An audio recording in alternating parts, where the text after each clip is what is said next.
We are joined by Azeem Ibrahim, a research professor in the Strategic Studies Institute at the U.S. Army War College. He's author of The Rohingyas, Inside Myanmar's Hidden Genocide. Thank you for joining us. Thank you. So, the UN Secretary General has called this situation catastrophic. Where do you begin? What needs to happen first to address what's happening? Well, the United Nations has in the past passed a number of resolutions, very strong resolutions, condemning Myanmar for its behaviour. In fact, they passed a resolution last year calling for a full-scale Human Rights Commission inquiry to investigate and get to the bottom of this problem. And this was also supplemented to the Kofi Annan Commission, which was set up by Aung San Suu Kyi. Unfortunately, Aung San Suu Kyi has ignored all of Kofi Annan's recommendations, and they have also said further that they will not permit the United Nations, they will not give the UN investigators any visas to actually enter the country. So the UN has to, first of all, enforce its own resolutions. There has to be some sort of sanction and some sort of penalty on Myanmar if it's going to be ignored in this kind of fashion. Well, you just said it there, it's been ignored. So really, who other than the UN would oversee the process of caring for or returning refugees? Who needs to play the leadership role here? The leadership role has to be from the United Nations. They have to put pressure on the government of Myanmar to reverse its policy of expelling these Rohingyas. Almost 400,000 have now been expelled in a massive scale of ethnic cleansing. You're looking at least 15,000 people a day are now being driven over the border into Bangladesh.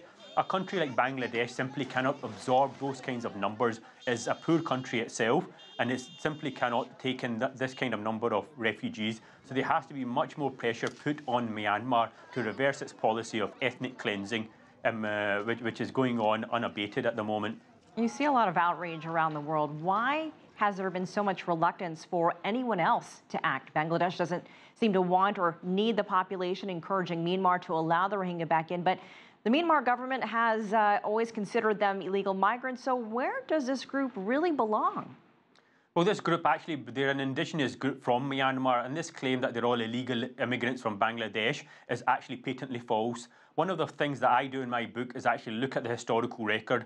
I dug up documents from the Indian National Archives in New Delhi, some of them dating back to 1826, which clearly indicates when this was a British colony, when the British did surveys and censuses of that region, that the Rohingya, they were referred to that time as the Rohingya, were indigenous people from that part of the country. Unfortunately, this narrative that they are all illegal immigrants from Bangladesh that came over during the Second World War is patently false. It does not stand up to historical scrutiny whatsoever. Well, this has gone on for decades, a very long time. Why is it getting so much attention right now? It comes in waves, but for this moment, why is it getting all this attention? Well, it's getting this attention because the military launched a massive operation to cleanse the entire Mongdo district, the entire Rakhine district of Rohingya.